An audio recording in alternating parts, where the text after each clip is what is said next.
आज हम जिनकी आपसे बात करने जा रहे हैं उनको लेडी सुपरस्टार का दर्जा मिला हुआ है। मेरी जान तो जाएगी भैरवनाथ, मगर मैं तुझे भी जिंदा नहीं छोड़ूंगी। एक बाल कलाकार के तौर पर शुरुआत करने के बाद उन्होंने बहुत बड़े होने पर भी लोकप्रियता के ऐसे ऐसे मुकाम हासिल किए जो आज भी लोगों के लिए एक मिसाल है।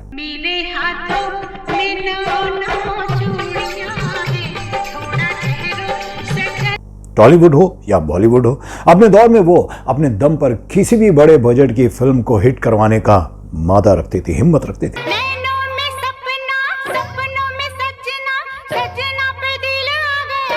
लेकिन क्या आप जानते हैं किस अभिनेत्री को उनकी कमाई पर जिंदा रहने वाली उनकी मां ने ही शराब की आदत डालकर शराब का आदी बना दिया।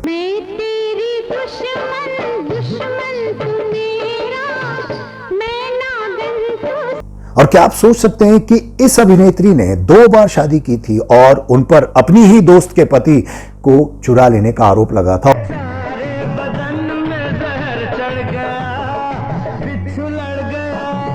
और उन पर यह भी आरोप लगा था कि इन्हें सिर्फ शादीशुदा मर्द ही पसंद आते हैं। और क्या आप सोच सकते हैं कि इस अभिनेत्री की मौत महज 54 साल की उम्र में ही हो गई थी। सस्पिशियस मौत थी, बहुत सारे लोग इसमें उनकी मौत के जिम्मेदार माने गए और उनके अपनी ही पति पर लगा उनकी हत्या का आरोप। रंग भरे बादल से, तेरे नैनों के काजल से, मैंने इस दिल पे... कौन थी वो अदाकारा और कैसे साउथ से वो आई और कैसे धीरे धीरे करके वो बड़े बड़े फिल्मी सितारों के बीच अपनी हस्ती कायम कर पाई और चर्चा का मुद्दा बन गई थी वो। लेकिन असल जिंदगी में उनकी जोड़ी बनी एक शादीशुदा डायरेक्टर के साथ।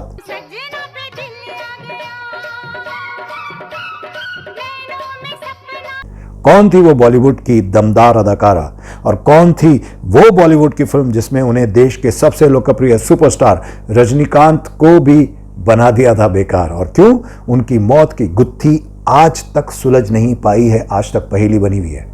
जानेंगे बहुत कुछ इनके बारे में, बने रहिए बस आप हमारे साथ।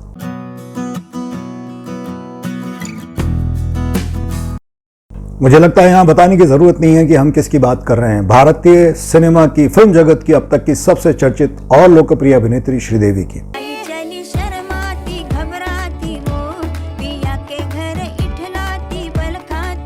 जी हां, करोड़ों दिलों पर बिजली गिराने वाली इस अभिनेत्री का फिल्मी करियर 5 दशकों तक रहा और आज तक उनकी जितनी भी लोकप्रियता रही है, किसी भी भारतीय फिल्म अभिनेत्री को ऐसी लोकप्रियता नहीं मिली। कभी मैं कहूं, कभी तुम कहो। लेकिन इस अभिनेत्री का बैकग्राउंड कहीं से भी फिल्मी नहीं था। जी हां, 13 अगस्त 1963 को तमिलनाडु के शिवाकाशी में जन्मी श्री अम्मा यंगर अयप्पन इस नाम के इस बच्चे के पिता तमिल थे, जबकि मां तिरुपति से थी जो आंध्र प्रदेश में है। पिता अयप्पन यंगर वैसे पेशे से तो वकील थे, लेकिन मां राजेश्वरी यंगर एक घरेलू महिला थी। किस्मत की ऐसी काया पलटी कि 4 साल की उम्र से ही ये फिल्मों में काम करने लगी। उनकी पहली फिल्म थी 1967 में तमिल भाषा में आई कंगन तरुणाई, जिसमें उन्होंने गुरुगन देवता की भूमिका निभाई थी। फिल्म के मुख्य कलाकार थे शिवाजी गणेशन और जयललिता।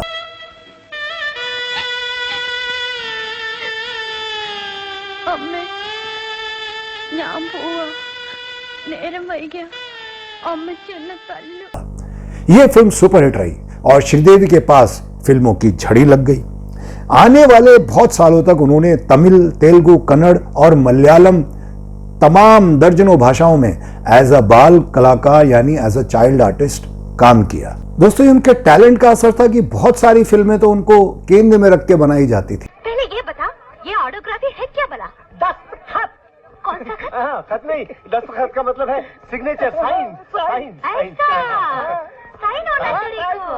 अरे फुटे, मैं 1972 में एक फिल्म आई थी रानी मेरा नाम, उससे उनकी बॉलीवुड में एंट्री हुई। 1975 में आई हिंदी फिल्म जूली में उन्होंने एक छोटा सा रोल किया था।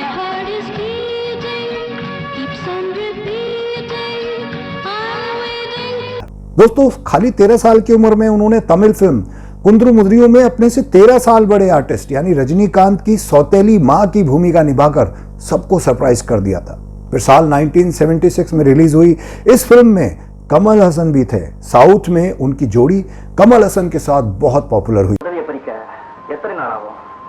எப்படி கண்ணா? உன் கடந்த கால வாழ்க்கையை பத்தி அப்பா கிட்ட சொல்லுவேன். ஏற்கனவே நீ ஒருத்தனை காதலிச்சது.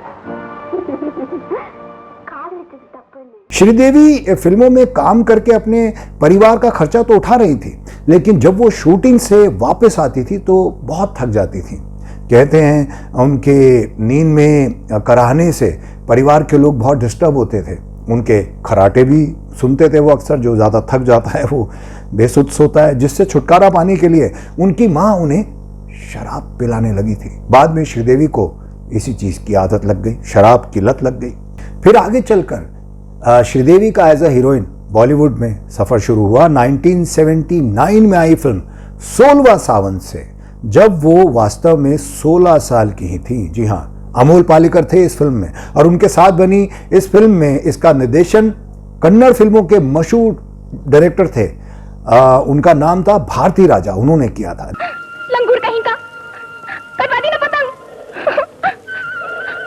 ओहो, लेकिन ये फिल्म कुछ खास कमाल नहीं कर पाई। तेलुगु फिल्मों के एक बड़े निर्देशक के राघवेंद्र राव की बहुत सारी सुपरहिट फिल्मों में श्रीदेवी खास भूमिका में नजर आई हैं और अब वो हिंदी में उनका रीमेक करना चाहते थे। ऐसे में उन्होंने हीरो तो बॉलीवुड से लिए, लेकिन हीरोइन के तौर पर उन्होंने सिर्फ चुना श्रीदेवी को। 1983 में उनकी फिल्म आई हिम्मत वाला। ये फिल्म 1981 में आई थी और ये तेलुगु फिल्म उडुकी मोडागाडू की रीमेक थी। जी हाँ, खास बात ये थी कि ओरिजिनल तमिल वर्जन में हीरोइन जयप्रदा थी, लेकिन हिंदी में बनने वाली इस फिल्म में श्रीदेवी को उतारा था राघवेंद्र राव ने। हिटलर की औलाद दुनिया भर का नुकसान खुद करती है और तुम्हारे किए का जुर्माना ये भरेगी। हाथ छोड़कर तमीज से बात करो, ये हमारा गांव है। बॉलीवुड में पहली बार बहुत बड़े बड़े सेट्स लगाए गए थे और उस फिल्म में श्रीदेवी के जोरदार नृत्य ने उनकी ऐसी ग्लैमरस छवि बनाई कि दर्शक उन्हें देखते रह गए।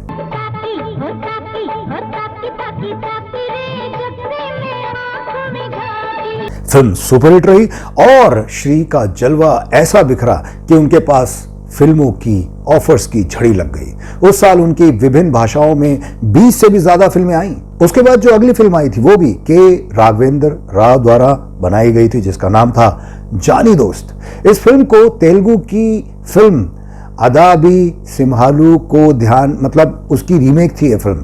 तेलुगु फिल्म में उनके साथ जयप्रदा थी, लेकिन जानी दोस्त में उनकी अदाकारा थी परवीन बॉबी, खूबसूरत परवीन बॉबी। अरे देखा शालू, हमें प्यार कर रही है।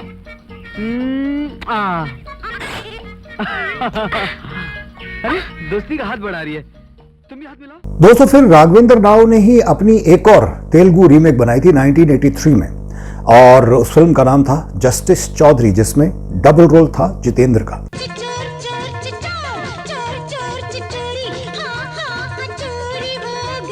तेलुगु भाषा की इसी नाम से 1982 में बनी इस फिल्म के हीरो एनटी रामाराव थे, जबकि फिल्म जो हिंदी में बनी थी उसके हीरो थे जितेंद्र, जिन्होंने डबल रोल की भूमिका निभाई थी, जैसे मैंने आपको बताया। इस फिल्म में जितेंद्र ने डबल रोल किया, लेकिन उसके बावजूद भी श्रीदेवी अपना जलवा बिखेरने में कामयाब रही। उनके नाम के बापैया, दासरी नारायण राव, के रेड्डी आदि ऐसे डायरेक्टर थे जिन्होंने उनको लेके फिल्म बनाई, लेकिन उनके अभिनय की गहरी छाप दिखी बालू महिंद्रा की फिल्म सदमा में। ये बहुत खूबसूरत फिल्म थी जिसमें कमल हसन ने काम किया था। हालांकि ये फिल्म भी एक तमिल फिल्म मुंदरम थिराई की रीमेक थी, जबकि टॉलीवुड और बॉलीवुड दोनों ही फिल्म इंडस्ट्री में उनके अभिनय की धूम मच गई। इसमें बहुत खूबसूरत काम किया था श्रीदेवी ने। क्या रे? मुझे थोड़े से इंक चाहिए। आप इनका अभिनय देखिए, इस फिल्म के गाने भी बहुत खूबसूरत थे।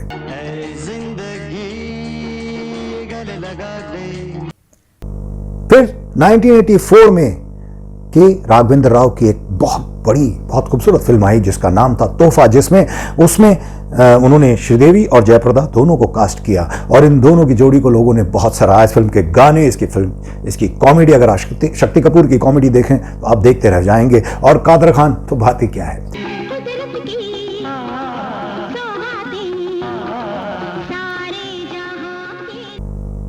डी रामानायडू ने यह फिल्म प्रोड्यूस की थी 1982 में।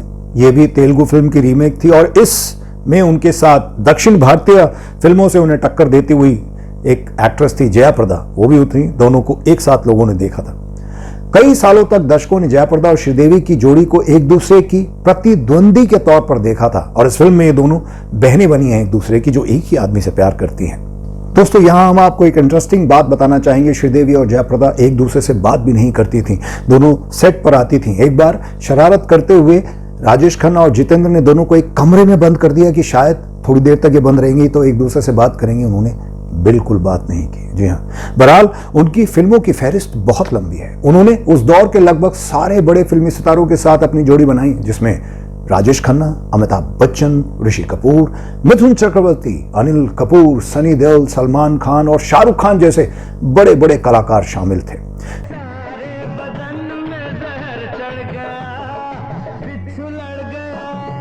जितेंद्र के साथ उन्होंने बहुत सारी फिल्मों में काम किया। उनके साथ उनके डांस मूव, उनके साथ उनकी जोड़ी केमिस्ट्री देखने वाली है। बाप की कसम, माँ की कसम, तेरी कसम। तकरीबन 16 फिल्में हैं जिसमें उन्होंने उनके साथ अभिनय किया है और उसमें से 13 फिल्में सुपरहिट रही हैं। जी हाँ, रिकॉर्ड 13 फिल्में 16 में से सुपरहिट रही हैं। अगर आप परसेंटेज देखें तो 95% के आसपास आता है। 1984 में उनकी बहुत सारी फिल्में आई, जिसमें से एक थी जाग उठा इंसान।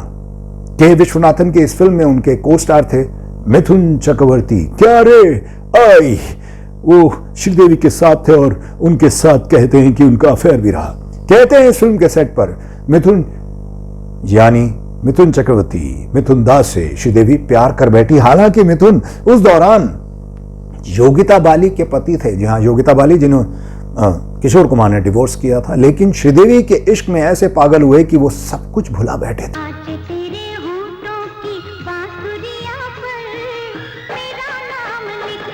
श्रीदेवी थी ही ऐसी। कहा जाता है, यहां तक कहा जाता है कि दोनों ने गुपचुप शादी कर ली और एक साथ रहने भी लगे थे। ये किसी को नहीं पता था। स्मार्टली दोनों ने बहुत सारी फिल्मों में काम किया। इनमें से कुछ हिट रही, कुछ सुपर हिट रही। आगे चलकर बताते हैं 1987-88 के दौरान की यह बात है कि दोनों के बीच धीरे धीरे दूरियां बढ़ने लगी और दोनों ने इस गुमनाम रिश्ते को अलविदा कहना ही जरूरी समझा, अपने करियर पर ध्यान देना जरूरी समझा। इस वक्त अब तक श्रीदेवी बॉलीवुड में सुपरस्टार का दर्जा हासिल कर चुकी थी। हर कोई उनको जहन में रखकर फिल्में लिखता था। उनकी फीस सबसे ज्यादा थी।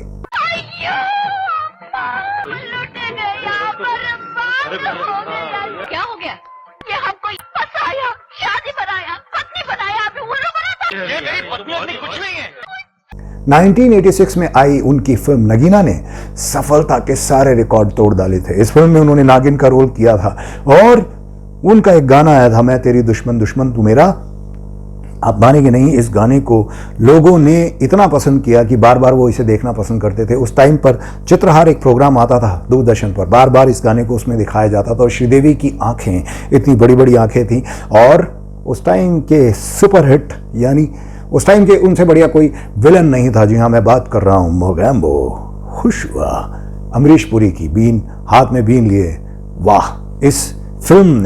इस फिल्म ने वो मुकाम हासिल कर दिया कि उसके बाद श्रीदेवी ने पीछे मुड़कर नहीं देखा और वो नंबर वन से भी अगर कोई ऊपर होता है नंबर, तो वो वहां पर जाकर बैठ गई। मैं तेरी दुश्मन दुश्मन तू मेरा, मैं नागिन तू। इस फिल्म को बहुत बड़े प्रोड्यूसर हरमेश मल्होत्रा ने बनाया था और इसमें उनके साथ ऋषि कपूर थे, अमरीश पुरी और बड़े बड़े कलाकारों के साथ ये फिल्म इतनी बड़ी हिट हुई कि बॉक्स ऑफिस पर उसने सारे रिकॉर्ड तोड़ डाले। लेकिन श्रीदेवी के अभिनय और उनके नृत्य ने सबसे ऊपर उनको लाकर खड़ा कर दिया। अनिल कपूर के साथ उनकी एक फिल्म आई थी 1987 में, मिस्टर इंडिया। जी हाँ, वही मोगैम्बो, खुश हुआ। इस फिल्म में हम अनिल कपूर गायब हो जाते हैं, दिखाई नहीं देते। बहुत कमाल की फिल्म थी, कमाल का कॉन्सेप्ट था। इस फिल्म ने भी सफलता के बहुत बड़े बड़े झंडे गाड़े और इस फिल्म में उनको जो रकम मिली थी वो सबके लिए सरप्राइज थी। जी हाँ, उस टाइम पर उन्होंने कहते हैं कि 25 लाख रुपए लिए थे, जो किसी भी बड़े एक्टर के लिए बहुत बड़ी रकम होती है। डॉक्टर साहब, जरा चुपके से जाके पकड़ लीजिए। हाँ? जरा चुपके से जाके पकड़ लीजिए। बड़े प्रोड्यूसर के लिए बहुत बड़ी रकम होती है। उनका स्थान हर कलाकार से ऊपर हो गया। फिल्म के बहुत सारे गाने श्रीदेवी के परफॉर्मेंस की वजह से ऐसा लगा कि लोग बंद गए अरे करते हैं हम प्यार मिस्टर इंडिया से। और हर युवा दिल की वो धड़कन बन गई। जरा आप देखिए इन गानों को जिसमें वो अपनी चुलबुली शरारत के साथ मस्ती करती नजर आती हैं। कहती है मुझे हवा हवाई हवा हवाई। इस फिल्म की सफलता ने उनके करियर के साथ साथ उनकी जिंदगी की दिशा बदल दी। हाँ मिस्टर इंडिया है, लेकिन आप हमें यहाँ क्यों लाई है? इसलिए कि थोड़ी देर में मिस्टर इंडिया आने वाला है। यहाँ मिस्टर इंडिया और यहाँ? हाँ हाँ मिस्टर इंडिया यहाँ। फिल्म के प्रोड्यूसर बोनी कपूर थे जिनकी पत्नी मोना कपूर थी। जी हाँ, उस वक्त वो मोना के साथ रह रहे थे। श्रीदेवी से उनकी गहरी दोस्ती हो गई थी। जब मिथुन चक्रवर्ती से श्रीदेवी का अलग हुए तो ये मोना के साथ उनके घर रहने आ गई थी। बोनी कपूर के भाई अनिल कपूर और श्रीदेवी की जोड़ी ने फिल्मों में बहुत रंग जमाया था। साल 1989 में श्रीदेवी की 2 फिल्में आई जो सुर्खियों में रहीं। उसके बाद दोस्तों 1989 में सुर्खियों से भरी एक ऐसी फिल्म आई जिसको देखकर लोग हीरो को भूल गए और हीरोइन ही उनके जहन में रही, श्रीदेवी, चांदनी। जी हाँ, साल 2 साल नहीं जाऊंगी, डोली रख दो कहाँ। यश चोपड़ा द्वारा बनाई गई इस फिल्म में उन्हें घर घर में स्थापित कर दिया। दरअसल चांदनी यशराज बैनर की ऐसी फिल्मों में से एक थी जो फीमेल कैरेक्टर को ध्यान में रखकर बनाई गई थी, जिसे बहुत सारी अभिनेत्रियां पहले भी निभा चुकी हैं, लेकिन श्रीदेवी के परफॉर्मेंस से बाकी सब पीछे रह गईं।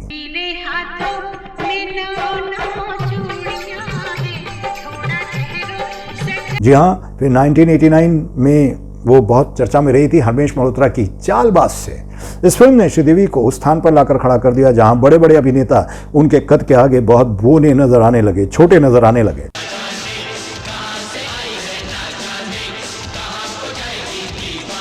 फिल्म में रजनीकांत और पापा सनी देओल जैसे एक्टर थे, लेकिन समीक्षकों का मानना था कि दोनों नहीं भी होते तो ये फिल्म बहुत चलती। पापा, आज तेरे इस चोगे का मेकअप हम अपने स्टाइल से करेंगे। इन दोनों के होने के बाद भी इस फिल्म पर कोई असर नहीं पड़ा। सारी श्रीदेवी ले गई सारी लाइमलाइट, यानी इस फिल्म में डबल रोल था, श्रीदेवी और श्रीदेवी। नजर उतरने का दिल कर रहा है मेरा। अब जरा हंस के दिखा, हंसो, प्यार से हंसो, हंसो। जी हाँ, यश चोपड़ा ने अपनी अगली फिल्म 1991 में बनाई थी। उन्होंने श्रीदेवी को दोबारा आजमाया और नतीजा वही निकला। फिल्म एक बार फिर से ब्लॉकबस्टर साबित हुई। इस फिल्म को उस साल के 5 फिल्म फेयर अवार्ड मिले, जिसमें श्रीदेवी को मिला सर्वश्रेष्ठ अभिनेत्री का पुरस्कार। कभी मैं सुनूं, कभी तुम सुनो। जी हाँ, और उसके बाद एक खुदा गवाह नाम की फिल्म आई 1992 में। 1992 में आई खुदा गवाह। इस फिल्म में मैं आपको बताना चाहूंगा कि उनकी आंखों की तरफ मत देखिएगा वरना पागल हो जाएंगे। जी हाँ, जैसे वो राजकुमार का डायलॉग था, आपके पैर देखे इन्हें जमीन पे ना उतारिएगा, मैले हो जाएंगे। जी हाँ, इन्होंने इस फिल्म में पठान लड़की का जीवंत अभिनय निभाया था और का जबरदस्त अभिनय था। बीबीसी की एक रिपोर्ट के मुताबिक ये फिल्म अफगानिस्तान की राजधानी काबुल में लगातार 10 हफ्तों तक हाउसफुल रही थी। लोग इसको देखने जाते थे और पागल हो गए। हालांकि इस साल उनकी 2 और फिल्में आई थी, लेकिन खुदा गवाह के मुकाबले वो उतना नहीं चल पाई।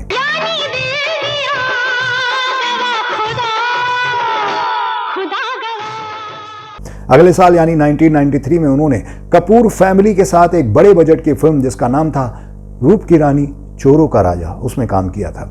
सतीश कौशिक जो अब इस दुनिया में नहीं है, जी हाँ, उनके द्वारा बनाई गई थी ये फिल्म, उन्होंने डायरेक्ट की थी ये फिल्म। उसके हीरो थे अनिल कपूर और इसे प्रोड्यूस किया था बोनी कपूर ने।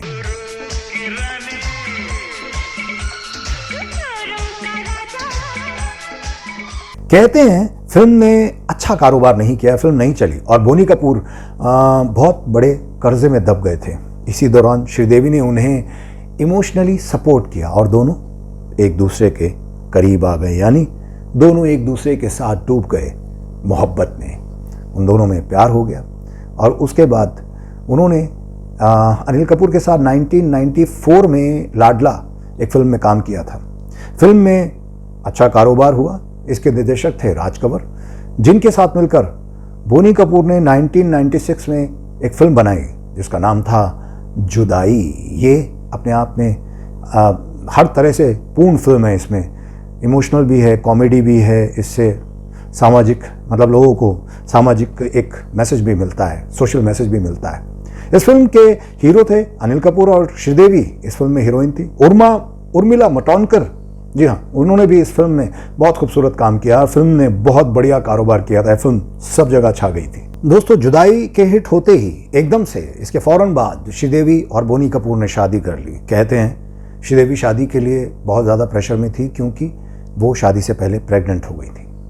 शादी के बाद उन्होंने फिल्मों से ब्रेक लिया और घर संभालने में लग गई। हालांकि उनकी पहले से शूट की हुई फिल्में 1 साल आगे तक रिलीज होती रहीं। उनकी 2 बेटियां हुई जिनके नाम जानवी और खुशी थी। साल 2004 में वो एक बार फिर फिल्मों में नजर आई जिसका नाम था मेरी बीवी का जवाब नहीं। उसी साल वो टीवी सीरीज मालिनी अय्यर में भी दिखी जो अगले साल तक चला और इसके 179 एपिसोड बने थे। उसके बाद फिर उन्होंने फिल्मों से थोड़ा ब्रेक लेना जरूरी समझा, उन्होंने ब्रेक भी लिया। फिर उसके बाद उन्होंने एक बार फिर लंबा ब्रेक लेने के बाद 2012 में बड़ी ही खूबसूरत फिल्म में काम किया।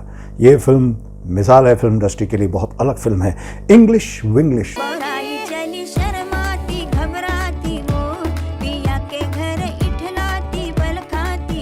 जी हाँ, उसमें वो नजर आई। उसके बाद वो और भी कुछ प्रोजेक्ट्स का हिस्सा नहीं, लेकिन उनका मुख्य ध्यान अपनी बेटी जानवी को लॉन्च करने पर लगा हुआ था। अपने लंबे करियर के दौरान श्रीदेवी एक राष्ट्रीय पुरस्कार, 4 फिल्म फेयर पुरस्कार, 3 फिल्म फेयर साउथ पुरस्कार, तमिलनाडु स्टेट फिल्म पुरस्कार, केरल फिल्म पुरस्कार और film fair life time achievement award भी ले चुकी हैं। इसके अलावा साल 2013 में उन्हें पद्मश्री पुरस्कार से भी सम्मानित किया गया। बात करेंगे हम उनकी जो गुत्थी है, उनकी मौत की गुत्थी जो आज तक सुलझ नहीं पाई है। जी हाँ, एक पारिवारिक शादी हुई थी जिसमें वो हिस्सा लेने के लिए समुद्र पार करके गई थी। जी हाँ, यहाँ नहीं हुई थी वो शादी। वो शादी थी अनिल व बोनी कपूर के बहनोई संदीप मारवा के बेटे मोहित मारवा की। यहाँ शादी हुई थी। वो यहाँ नहीं हुई थी, वो यूएई के रस अल खैमा में आयोजित हुआ था। ये कार्यक्रम श्रीदेवी परिवार वालों के साथ वहाँ पर गई थी, बढ़ चढ़कर हिस्सा लिया। वो हर आयोजन में संगीत पर थिरकती भी नजर आई थी। इसके बाद बोनी कपूर तो लखनऊ में फिल्म एक प्रमोशन करने के लिए वहाँ उन्हें जाना पड़ा, वो एक बैठक में चले गए। लेकिन श्रीदेवी वहाँ पर अल खैमा में पूरी रात वहाँ उन्होंने गुजारी। यूएई की राजधानी दुबई में आकर वो रुकी हुई थी। कहा जाता है कि श्रीदेवी दुबई में अपनी बहन से मिलने और बेटी जानवी के लिए शॉपिंग करने के लिए थोड़ा सा उन्होंने वहाँ वक्त बिताया, वो रुक गई थी।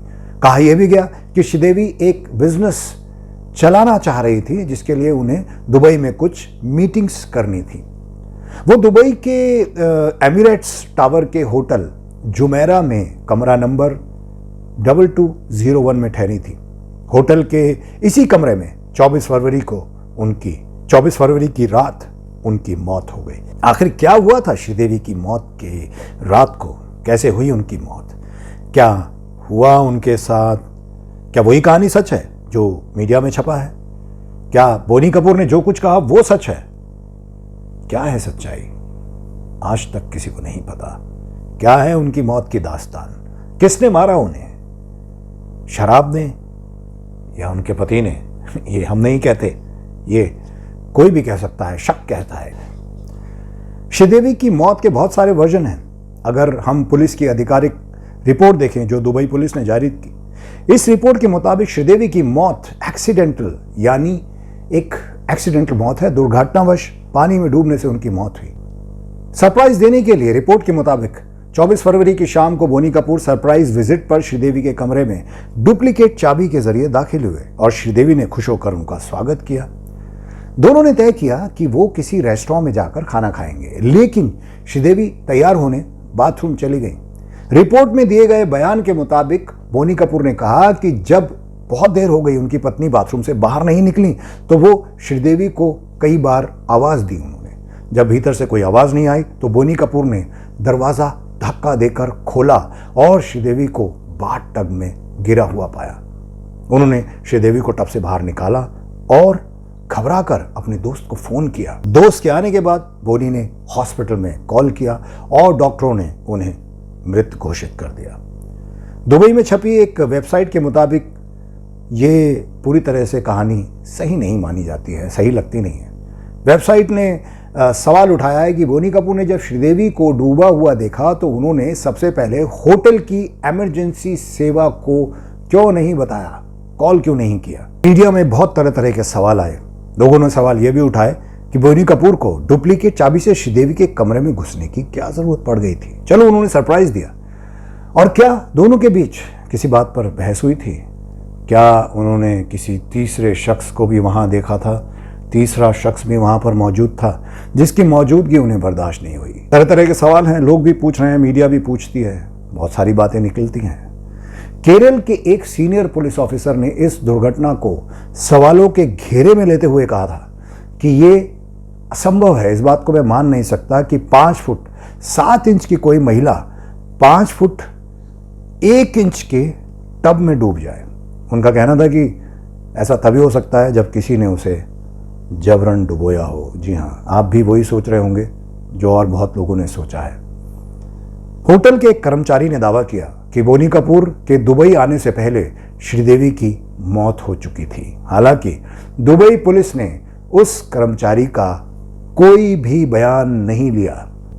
यही नहीं दोस्तों, मुंबई के एक फिल्म मेकर ने भारत के सुप्रीम कोर्ट में एक याचिका भी दायर की है और यह दावा किया है कि श्रीदेवी का एक बीमा हो रखा था जिसके मुताबिक उसके संबंधियों को उसके मरने के बाद उसका भारी भरकम मुआवजा तभी मिल सकता था जब उसकी मौत हो जाती या उसकी मौत यूएई में ही हो। याचिकाकर्ता के मुताबिक यह रकम 240 करोड़ रुपए की थी और उसके लालच में ही श्रीदेवी की हत्या करवाई गई थी। हालांकि इस याचिका को सुप्रीम कोर्ट ने खारिज कर दिया है। मतलब ठीक है, आप इस बारे में श्योर कैसे हो सकते हैं कि क्या हुआ? बहुत सारी बातें हैं, बहुत सारे शक लोगों के दिमाग में आते हैं, लेकिन फिलहाल तो हम इस नुकसान को कैसे बर्दाश्त करें। वो एक बहुत बड़ी अभिनेत्री थी, अभी बहुत कुछ करना बाकी होगा उनके लिए और उनका ये गम उनके परिवार का, उनकी बेटियों के लिए बहुत बड़ा गम है। बहुत कम उम्र में माँ बाप का चला जाना क्या होता है ये वही जानती हैं, वही बयां कर सकती हैं। बहरहाल दुबई पुलिस ने श्रीदेवी की फाइल क्लोज कर दी है और 27 फरवरी को उनका शव अनिल अंबानी के निजी विमान से उतारा गया था। जी हाँ, 28 फरवरी 2018 को उनका अंतिम संस्कार विले पार्ले क्रेमेटोरियम में कर दिया गया था। काफ़ी साल बीत चुके हैं लेकिन आज भी श्रीदेवी की मौत एक रहस्य है, लेकिन उनकी यादें भारतीय फिल्म दर्शकों के दिलों में हमेशा जीवित रहेंगी, दिल में, दिमाग में, जहन में। तो दोस्तों, आपको कैसा लगा हमारा ये प्रोग्राम? हमें हमारे कमेंट बॉक्स में कमेंट करके बताइएगा। आगे आपके पास भी अगर श्रीदेवी से जुड़ी कोई और जानकारी हो, खबर हो, तो प्लीज़ हमारे कमेंट बॉक्स में लिखिएगा। मैं फिर मिलूँगा आपसे बॉलीवुड के और भी किस्से कहानियों के साथ। बने रहिए हमारे साथ। आप अपना ख्याल रखें। टेक केयर, बाय बाय, अल्लाह हाफिज़, राम राम।